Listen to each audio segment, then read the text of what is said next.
है, दिख रहा है? या ओके।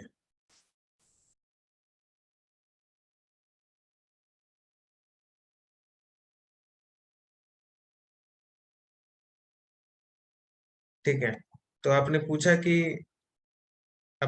ये किस तरीके से हेल्पफुल होगा। तो बेसिकली हम लोग यहाँ पे डाटा इंजीनियर का कोर्स कर रहे हैं एज्योर क्लाउड के ऊपर। ठीक है, तो डाटा इंजीनियर का कोर्स कर रहे हैं हम लोग एज्योर क्लाउड के ऊपर। तो एज्योर क्लाउड में एक्चुअली कुछ कुछ सर्विसेज होती हैं जो कि डाटा इंजीनियरिंग रोल के लिए यूज होती है। ये मैंने यहाँ पे लिख रखा है।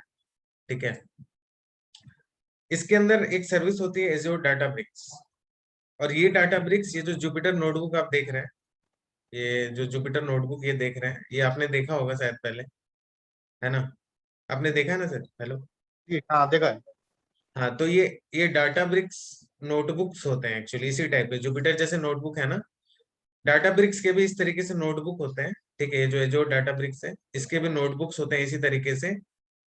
फर्क इतना है कि उस डाटा ब्रिक्स के पीछे स्पार्क चलता है। जो हम कोड लिखते हैं यहाँ पे, जो हम मान लो ये डाटा ब्रिक्स का नोटबुक है, इसमें कोड लिखेंगे, यहाँ पे क्लस्टर लगा होता है। मतलब ये जो कोड हम लिखेंगे वो स्पार्क के ऊपर चलता है। तो वो जो कोड हम लिखेंगे ना इस डाटा ब्रिक्स के ऊपर, ये हम लोग पाइस्पार्क में लिखेंगे। ठीक है, पाइस्पार्क। और पाइस्पार्क क्या है? पाइस्पार्क जो है स्पार्क और पाइथन का कॉम्बिनेशन है। ठीक है, स्पार्क एक टेक्नोलॉजी है, एक प्लेटफॉर्म कह सकते हो, मतलब एक कंप्यूट इंजन कह सकते हो, जिसके अंदर डाटा प्रोसेस होते हैं और उसके ऊपर हम लोग कोडिंग करते हैं पाइथन को यूज करके। तो पाइथन और स्पार्क जब मिल जाता है तो हम लोग उसको पाइस्पार्क कहते हैं एक्चुअली। ठीक है, तो पाइथन इस तरीके से यूजफुल होगा। मतलब मेनली जो पर्पस है हमारा पाइथन का डाटा इंजीनियरिंग रोल में सीखने के लिए, वो पर्पस स्क्रिप्टिंग का है। ठीक है, समझ में आ रही है आपको ये बात कि पाइथन कहाँ यूज करेंगे हम? जी देखो, मैं इस सिलेबस के ऊपर फिर से आपको बता देता हूँ। ठीक है, हम लोग इस सिलेबस में क्या क्या पढ़ेंगे। सबसे पहले हम पढ़ेंगे पाइथन। ठीक है, फिर पढ़ेंगे हम लोग सीक्वल। सीक्वल आपका बहुत स्ट्रांग होना चाहिए आपको। आप तो ऑलरेडी पावर बीआई और सीक्वल में काम कर रहे हैं तो आपको पता होगा इस चीज के बारे में। तो अगर आपको ये आता है तो आपके लिए बहुत ही आसान हो जाएगा, क्योंकि मोस्टली चीजें सीक्वल के ऊपर चलेंगी। ठीक है, जो हम कोड लिखेंगे इस डाटा ब्रिक्स में, कोड को हम इस डाटा ब्रिक्स के ऊपर लिखते हैं, जो डाटा ब्रिक्स के ऊपर लिखते हैं, इसमें इसमें हम कोड लिखते हैं स्पार्क सीक्वल में। तो अगर आपको सीक्वल आता है तो स्पार्क सीक्वल की कोड सीक्वल की तरह ही लिखी जाती है। ठीक है, तो वो आपके लिए बहुत ही ईजी हो जाएगा। तो ठीक जैसे है। सीक्वल में अगर मैं बात करूँ सिंपल, जैसे हमें कोई टेबल सेलेक्ट करनी है हम्म। तो मैं क्या करता हूँ, select all from this table. हाँ हाँ हाँ, तो वही उसी टाइप का सिंटेक्स उसमें चलेगा, राइट? एग्जैक्टली उसी टाइप का सिंटेक्स चलेगा, बस कुछ कुछ चीजें डिफरेंट होंगी। सिंटेक्स सेम टू सेम वही चलेगा, बस थोड़ा तरीका अलग होगा। जैसे कि आपने बोला अभी, ठीक है, यहाँ पे मैं लिखता हूँ। जैसे कि आपने बोला ना कि जैसे कि अभी आपने बोला, एक क्वेरी मुझे बताई आपने कि सेलेक्ट एस्ट्रिक फ्रॉम और टेबल नेम। हाँ ठीक है। ठीक है, ये आपने बोला। ठीक है, अब इसी कोड को अगर आपको स्पार्क में लिखना है तो आप यहाँ लिखोगे स्पार्क डॉट सिक्वल। ठीक है, स्पार्क डॉट सिक्वल। ठीक है, इसको ब्रैकेट में डालोगे। ठीक है, और इसको इन्वर्टेड कॉमा के अंदर डालोगे। ठीक है, और ये जो स्पार्क सिक्वल चलेगा ये एक डाटा फ्रेम देगा। स्पार्क के अंदर एक डाटा फ्रेम डाटा टाइप होता है। तो ये जो पूरा टेबल जो बनेगा मेरा, ये जो सिक्वल क्वेरी चला के जो टेबल बनेगी, वो एक डाटा फ्रेम के अंदर चला जाएगा, वो इस डीएफ के अंदर स्टोर हो जाएगा। ठीक है, हेलो हेलो। हाँ ठीक है, ठीक है, ठीक है, वो क्लियर। एक डीएफ के अंदर स्टोर हो जाएगा। लेकिन जो मेन क्वेरी है, ये जो अंदर में जो मेन क्वेरी लिखी गई है, ये पूरी की पूरी सिक्वल है। समझ रहे हो? तो अगर आपको सीक्वल आ रहा है तो ये सबसे अच्छी बात है। मतलब बिग डाटा सीक्वल के बिना इनकम्प्लीट है। अगर आपको बिग डाटा आता है, सीक्वल आता है, तो आप बहुत ही जल्दी पकड़ोगे सब चीजों को। ठीक है, ठीक है। तो आपने मुझसे पूछा कि पाइथन कहाँ पे यूज होगा, तो मैंने बताया कि स्पार्क के ऊपर दो तरीके से कोडिंग करते हैं। ठीक है, दो तरीके से कोडिंग करते हैं, एक होता है पाई स्पार्क, दूसरा होता है स्पार्क सीक्वल। ठीक है, आप दोनों में से किसी में भी कोडिंग कर सकते हैं, आप जिस चीज में कंफर्टेबल हो। ठीक है, मैं मोस्टली स्पार्क सीक्वल में करता हूँ। मतलब मुझे जहाँ भी फिजिबिलिटी लगती है, जहाँ फिजिबल नहीं होता वहां मैं इसको इसको पकड़ता हूँ। ठीक है। और मैक्सिमम लोग वही करते हैं, ऐसा कोई कंपलसरी नहीं है कि आप PySpark में कोड करो या Spark SQL में कोड करो, जिसमें आप कंफर्टेबल हो उसमें कोड करना स्टार्ट कर दो। कोई प्रॉब्लम नहीं है। और दूसरी बात है कि परफॉर्मेंस में कोई डिफरेंस नहीं है, ठीक है। और ओके। पाइथन पाइथन में कुछ स्क्रिप्टिंग, मतलब जब हम कोड करते हैं, जब हम डाटा प्रोसेसिंग के लिए कोड करते हैं तो कुछ स्क्रिप्ट्स लिखते हैं, कुछ स्क्रिप्ट्स यूज होते हैं, मतलब कुछ स्क्रिप्ट्स लिखने पड़ते हैं, तो उनकी कोडिंग हम पाइथन में करते हैं एक्चुअली। एक्चुअली यहाँ पे कोडिंग हम मल्टीपल लैंग्वेजेस में कर सकते हैं, ठीक है। कोडिंग जो है मल्टीपल लैंग्वेजेस में कर सकते हैं इस डाटाब्रिक्स प्लेटफॉर्म के ऊपर, इस स्पार्क के ऊपर। एक तो हो गया पाइथन, ठीक है। एक हो गया स्काला, ठीक है। एक हो गया जावा, एक हो गया आर, ठीक है। ये 3-4 लैंग्वेजेस हैं जिसके ऊपर हम कोडिंग कर सकते हैं, और एक सीक्वल तो है ही, मतलब स्पार्क सीक्वल, ठीक है। तो ये कुछ कुछ चीजें हैं जिसके ऊपर हम इस डाटाब्रिक्स प्लेटफॉर्म के ऊपर कोडिंग कर सकते हैं। ये जो डाटाब्रिक्स सर्विस मैंने बताई आपको, ये डाटाब्रिक्स सर्विस जो मैंने बताई, ये जी। 3-4 लैंग्वेजेस हैं जिसका यूज करके हम कर सकते हैं, ठीक है।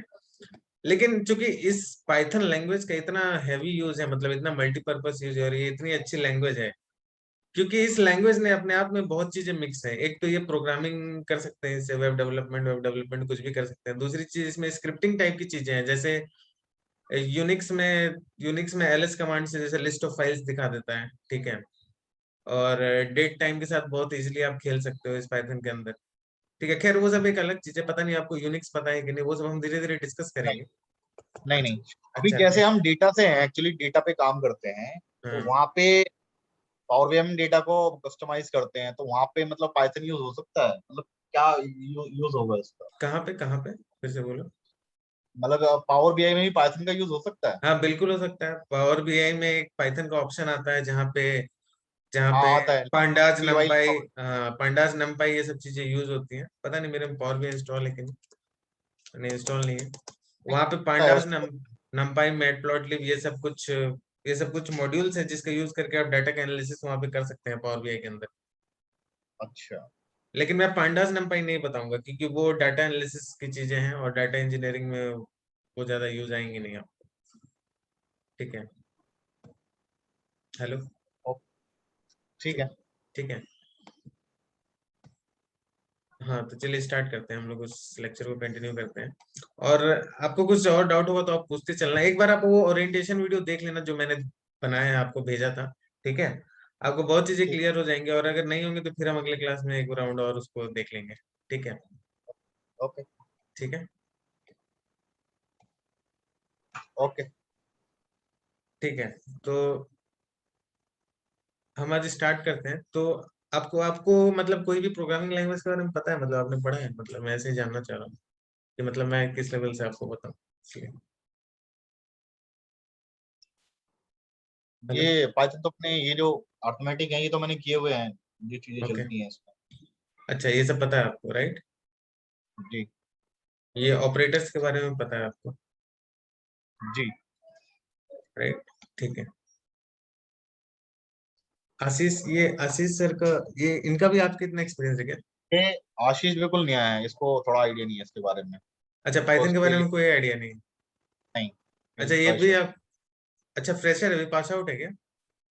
नहीं नहीं मतलब ओके। पाइथन में फ्रेशर है, वैसे तो अच्छा पावर बीआई में बहुत। अच्छा अच्छा, पाइथन में हाँ। फ्रेशर। ठीक है। तो मतलब मैं बता देता हूँ कि आशीष आपको सबसे आसान पड़ेगा लैंग्वेज सीखना as compare to other languages, ठीक है। तो आप एकदम डर के मत सीखना कि बहुत मुश्किल है, बहुत इजी है। धीरे धीरे करके हम लोग सीखते चलेंगे, और आपको कोई डाउट होगा तो आप बेझिझक मुझसे पूछते चलना, ठीक है। मुझे बीच में रोक के पूछ लेना, ठीक है। टू वे कम्युनिकेशन होना चाहिए, वन वे कम्युनिकेशन में चीजें हमेशा इनकम्प्लीट हो जाती है, ठीक है। यस। हाँ, बात करते करते हम लोग सीखेंगे इस चीज को, टू वे कम्युनिकेशन करके सीखेंगे, वो ज्यादा बेटर होगा, ठीक है। हो सके अगर आपको कोई कुछ भी नहीं आती प्रोग्रामिंग में, तो आज का लेक्चर थोड़ा सा बाउंस कर जाए, पर 1-2 दिन में आप उसको एडजस्ट कर लोगे फिर। मतलब जो मैं, मेरी वीडियो है कल की, मतलब पिछले लेक्चर की, वो थोड़ा सा देख लेना। एक ही लेक्चर लिया, वो भी आधा घंटा 40 मिनट का, वो देख लेना तो एब्जॉर्ब हो जाएंगे। नहीं होंगे तो फिर हम डिस्कस करेंगे उसको, ठीक है। तो आज आज हम शुरू करते हैं, एक और ऑपरेटर के बारे में बात करते हैं, जिस ऑपरेटर का नाम है टर्नरी ऑपरेटर।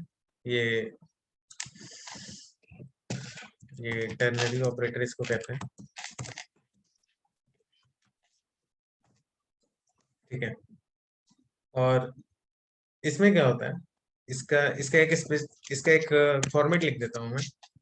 मान लो कि इसका एक फॉर्मेट पहले मैं लिख देता हूँ, फॉर्मेट नहीं, एक एग्जांपल दिखा देता हूँ पहले, ठीक है। एक नया सेल क्रिएट करता हूँ, ठीक है। पाइथन के अंदर एक्चुअली एक साथ हम दो वेरिएबल में वैल्यू डाल सकते हैं। जैसे कि अगर आपको मान लो कि ये एक वेरिएबल है, ठीक है, a = 5, b = 10, राइट। अब आप ऐसे करोगे प्रिंट a, ठीक है, और ऐसे करोगे प्रिंट b, ठीक है। देखो ये दोनों वेरिएबल की वैल्यू प्रिंट हुई, जो भी मैंने लिया, a में 5 लिया था, b में 10 लिया था, दोनों को अलग अलग मैंने प्रिंट किया, प्रिंट हो गया। इसी स्टेटमेंट को हम दूसरे तरीके से लिख सकते हैं, ठीक है। ये जो स्टेटमेंट है, अगर मैं यहाँ पे a, b कर दूं, ठीक है, और b की वैल्यू जो यहाँ 10 मैंने असाइन रखी है, इसको यहाँ पे ऐसे कॉमा करके असाइन कर दूं तो भी असाइनमेंट ले लेगा, ठीक है। ये देखो, ठीक है, तो भी ये असाइनमेंट ले लेगा, ठीक है। तो ये एक पाइथन की प्रॉपर्टी है, दूसरे लैंग्वेजेस में ऐसा नहीं होता है, ठीक है।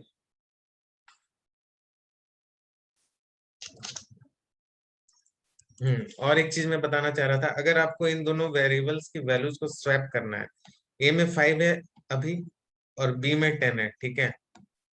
अब मुझे क्या करना है, a में 10 करना है, ये वाली वैल्यू करनी है, और b में 5 करना है, ठीक है।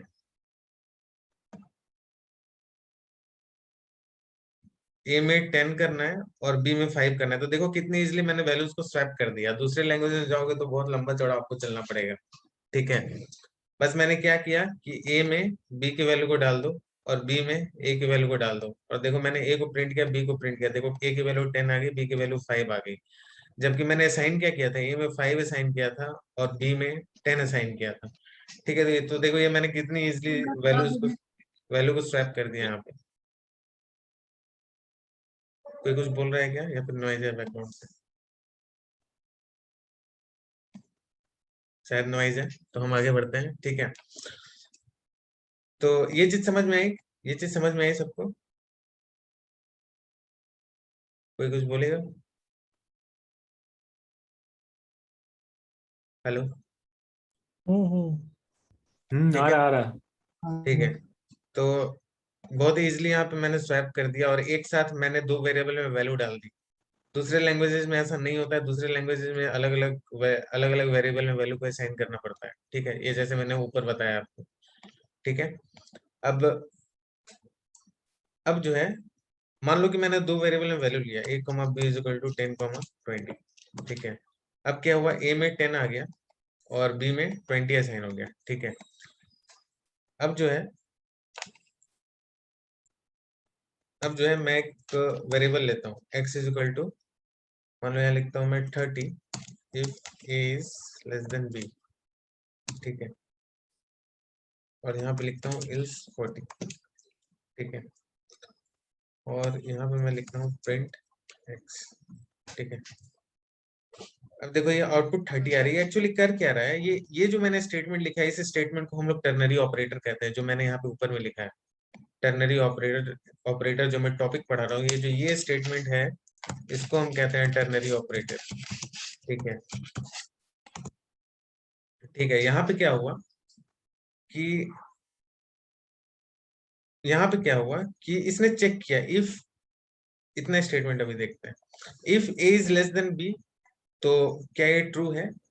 a मेरा 10 है, a मेरा 10 है और b मेरा 20 है, तो a मेरा स्मॉल है एज कंपेयर टू b, मतलब ये स्टेटमेंट मेरा ट्रू है, ठीक है। तो ये स्टेटमेंट ट्रू है, इसलिए 30 प्रिंट किया, ठीक है।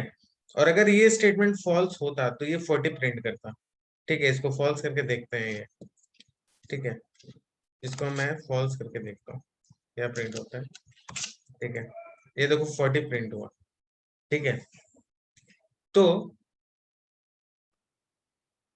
ये टर्नरी ऑपरेटर मेरा क्या किया, टर्नरी ऑपरेटर मेरे स्टेटमेंट को छोटा कर दिया। अगर आप लोगों को इफ एल्स कंडीशन के बारे में पता होगा, ठीक है, अगर आप लोगों को इफ एल्स कंडीशन के बारे में पता होगा, तो अगर इस स्टेटमेंट को मतलब थोड़ा बहुत आइडिया होगा, तो मैं इफ एल्स को बाद में बताऊंगा, लेकिन आपको मैं दिखा रहा हूँ कि ये कोड कितना बड़ा होता, ठीक है। अगर मैं इफ एल्स का यूज करता, नॉर्मल प्रोसीड्योर का यूज करता, तो ये कोड मेरा कितना बड़ा जाता, वो मैं दिखाना चाह रहा हूँ एक्चुअली आपको, ठीक है। तो अगर मैं नॉर्मल प्रोसीड्योर को फॉलो करता तो ये कोड इतना बड़ा जाता।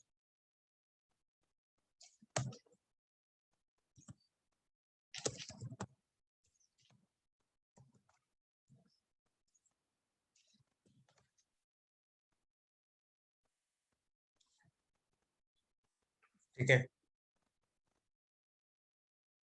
देखो इसका भी आउटपुट 40 ही आ रहा है, ठीक है। इसका भी आउटपुट 40 आ रहा है। इसको हटा देता हूं।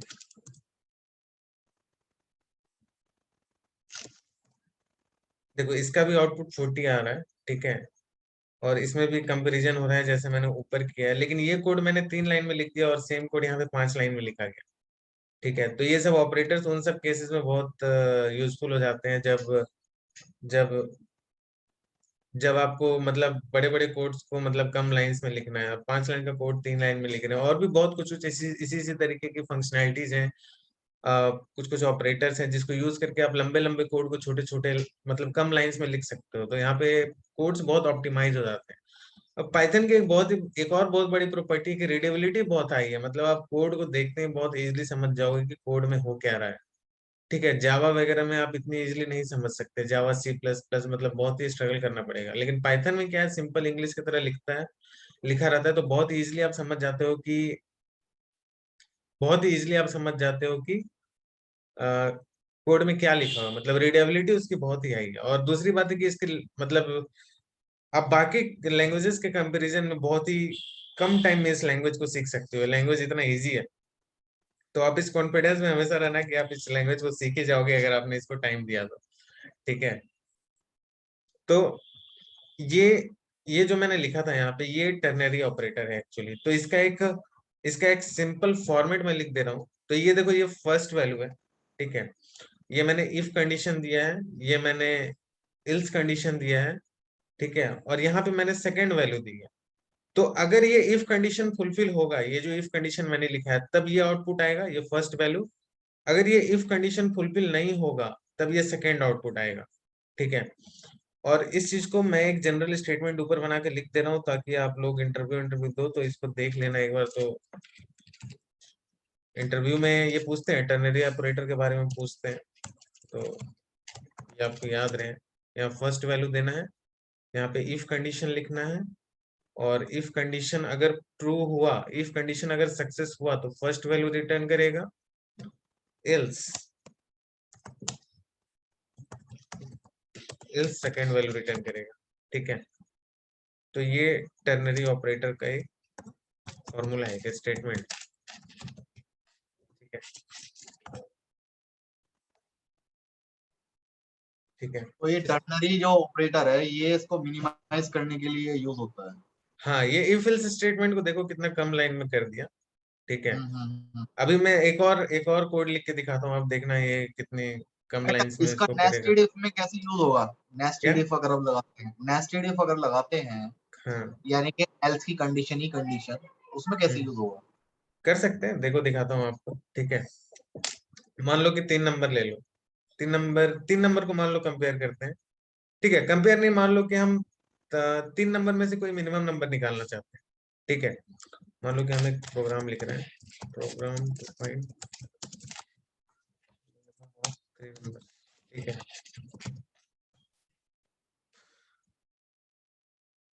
हमें 3 नंबर का मान लो मिनिमम नंबर निकालना है, ठीक है। तो हम 3 नंबर को इनपुट लेते हैं। देखो एक चीज यहाँ पे नोट करना कि पाइथन में हम लोग इनपुट कैसे लेते हैं।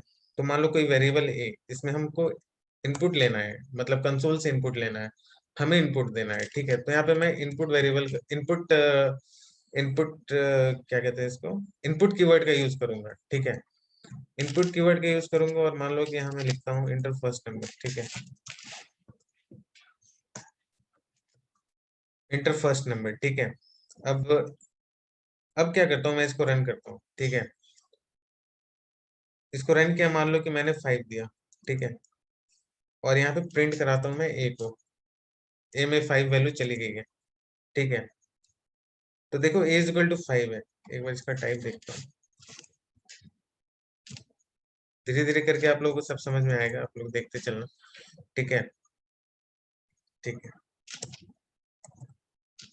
अब देखो कुछ कुछ डाटा टाइप्स होते हैं, अगर आपको कोई भी प्रोग्रामिंग लैंग्वेज का थोड़ा भी आइडिया होगा तो, मतलब मैं जस्ट ऐसे ही डिस्कस कर रहा हूँ क्योंकि ये आ गया है रास्ते में, तो मैं सोच रहा हूँ बता दूं।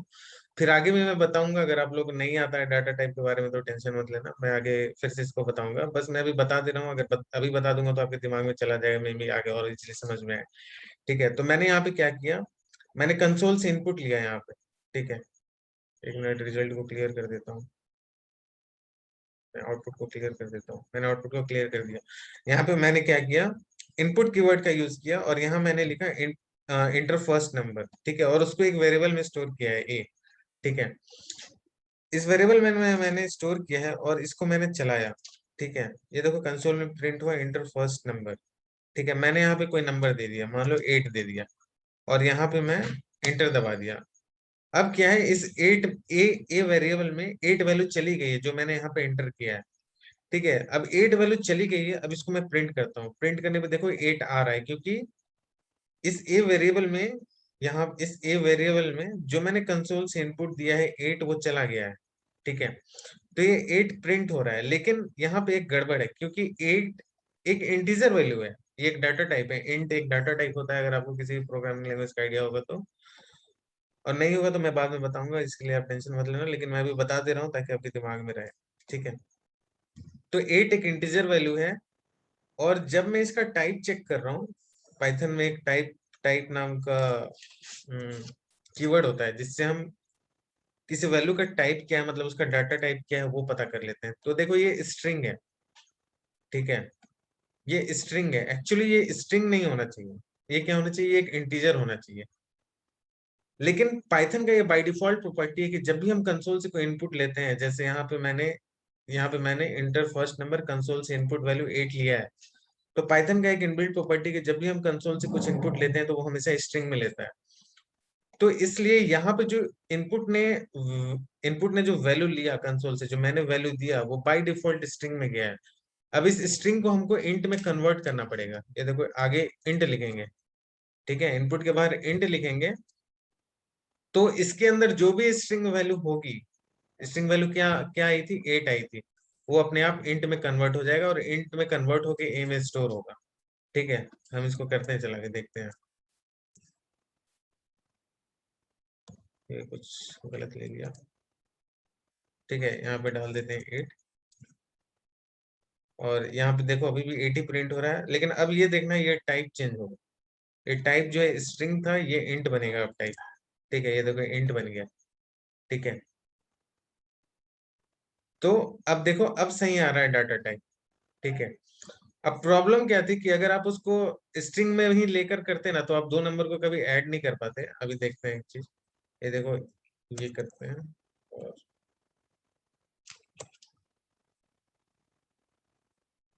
ठीक है, इंटर फर्स्ट नंबर, और यहाँ करते हैं हम लोग इंटर सेकेंड नंबर। ठीक है, और यहाँ पे हम, यहाँ पे मैं कुछ देता हूँ, मान लो वहाँ 5 दे दिया, यहाँ मैं 2 दे देता हूँ। ठीक है, अब मैं क्या करता हूँ, एक वेरिएबल लेता हूँ c is equal to a plus B. ठीक है, यहाँ मैं प्रिंट c करता हूँ। ठीक है, अब देखना आउटपुट क्या आएगा। आइडियली आउटपुट क्या आना चाहिए, मैंने 2 नंबर लिया, मैंने मैंने ए वेरिएबल में फर्स्ट नंबर लिया। ठीक है, ए वेरिएबल में मैंने फर्स्ट नंबर लिया जिसकी वैल्यू है 5। बी वेरिएबल में मैंने सेकंड नंबर लिया, इंटर सेकंड नंबर, जिसकी वैल्यू है 2।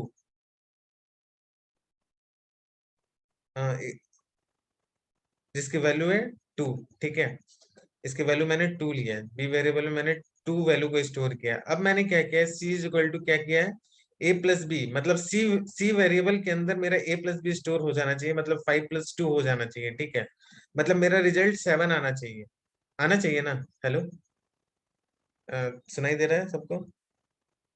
हाँ बिल्कुल सही है। यस, तो 7 आना 7 आना चाहिए, लेकिन ये 7 नहीं आए। एक मिनट, कुछ मिस्टेक हो गया है। अच्छा, मैंने यहाँ पे इंट लिख दिया था, सॉरी। हाँ, मैं, हाँ ये मैं दिखाना चाह रहा था। इंटीजर टाइप है, इसी वजह से इसने ऐड कर दिया, अदरवाइज ये ऐड नहीं करेगा। हाँ, अदरवाइज ये ऐड नहीं करता, ठीक है। हाँ देखो, ये ऐड नहीं किया ना, ये 52 आ गया है, क्योंकि इस यहाँ पे स्ट्रिंग वैल्यू है, ये 5 और 2 दोनों स्ट्रिंग वैल्यू है, तो दोनों को इसने कॉन्केटिनेट कर दिया एक्चुअली यहाँ पे। अगर हम यहाँ पे हम्म। इंट करके लेते तब ये इंट में कन्वर्ट कर देता, और उसके बाद इसलिए वो उस समय रिजल्ट सही आया था। मैं डर गया कि ये क्या हो गया। ठीक है, तो ये था, ये 7 आ गया मेरा, ठीक है। तो आपने पूछा मुझसे नेस्टेड के लिए, तो मैं एक्चुअली नेस्टेड के बारे में बता रहा था, बीच में ये अच्छा आ गया एक तो चीज मैं। हो रहा है, एक हाँ वन मोर थिंग। यहाँ पे हमने इंटीजर को कन्वर्ट कर दिया, ठीक है, हाँ अगर हमें स्ट्रिंग में कन्वर्ट करना हो तो उसके लिए str यूज करेंगे। हाँ, बिल्कुल str यूज करेंगे, लेकिन ये बाय डिफॉल्ट इनपुट स्ट्रिंग में ही लेता है हमेशा, ठीक है। Bye okay. डिफॉल्ट स्ट्रिंग में लेगा, उसके बाद आपको जिसमें कन्वर्ट करना है, फ्लोट में कन्वर्ट करना है, इंट में कन्वर्ट करना है, जो भी डाटा टाइप में कन्वर्ट करना है, आप इसके आगे लगाओगे हमेशा, ठीक है। जैसे ओके। हमें जो इंट में करना था तो मैंने INT लगा दिया, ठीक है। ये इनपुट हमेशा बाय डिफॉल्ट स्ट्रिंग में लेगा, ये बस याद रखना, उसके बाद आपको जिसमें कन्वर्ट करना है कर देना, ओके क्लियर। ठीक है। अब जो है हाँ, ये चीजें इसलिए आ गई थी क्योंकि मैं कुछ दिखा रहा था आपको, आपने नेस्टेड मुझसे पूछा था, ठीक है। तो inter first number, inter second number, और एक चीज ले लेता हूँ मैं,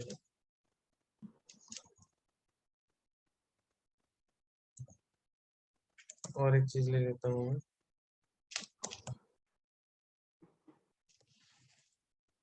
इंटर थर्ड नंबर, ठीक है,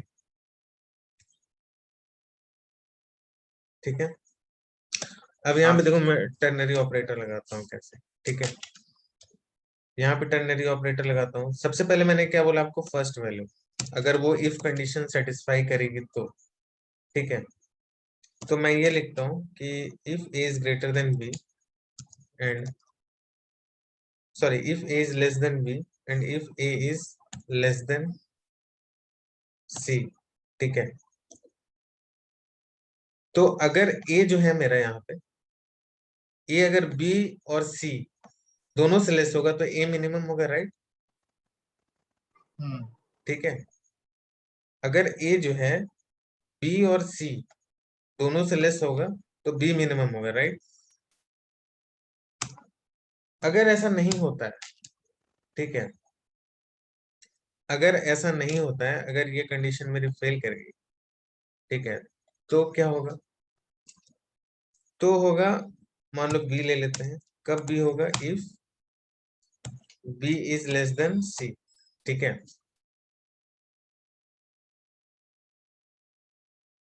ठीक है। हम्म। अगर ये कंडीशन सेटिस्फाई करेगा मतलब कि b छोटा है मेरा, ठीक है। और इसके बाद एक और कंडीशन ले लेते हैं, एल्स c, अगर ये कंडीशन भी सेटिस्फाई नहीं किया तो सबसे छोटा कौन है, c है, राइट, ठीक है, ओके। ठीक है। इसको, इसके रिजल्ट को एक वेरिएबल में स्टोर कर लेते हैं, उसका वैल्यू हम नाम दे देते हैं हम लोग मिन, ठीक है। ये देखो नेस्टेड हो रहा है, ये देखो आपने जो बोला मुझसे, देखो यहाँ पे 3 लूप चल रहे हैं, एक ये हुआ, हम्म। दूसरा ये ये हुआ, क्या। ठीक है, ये देखो नेस्टेड चल रहा है, ठीक है। अब प्रिंट कर दो यहाँ पे जो भी लिखना है आपको, वैल्यू, ठीक है, वैल्यू लिख दो, और ये वेरिएबल पास कर दो इसके लिए, ठीक है। इंटर फर्स्ट 8, सॉरी 8 4 9, ठीक है, ये देखो मिनिमम वैल्यू निकाल के दे दिया, ठीक है। तो ये देखो, ये नेस्टेड चला, आपने जो पूछा मैं मुझसे, मैं उसका आंसर एक्चुअली दे रहा था, ठीक है। तो ओके। ये तो ये समझ में आया आपको कि नेस्टेड में भी ये चलेगा मेरा टर्नरी ऑपरेटर, हम्म। ठीक है, ठीक है। ठीक है। अब आगे बढ़ते हैं, ये एक्चुअली मीटिंग एंड होने वाला है, फिर से मैं लिंक भेजू क्या, फिर से मैं, हाँ भेज दी। हाँ हाँ, फिर से मैं लिंक भेज रहा हूँ, ये मीटिंग एंड हो रहा है, इसको मैं एंड करके मैं नया लिंक भेज दे रहा हूँ, 40 मिनट होने वाला है एक्चुअली, ठीक है, ओके। ओके।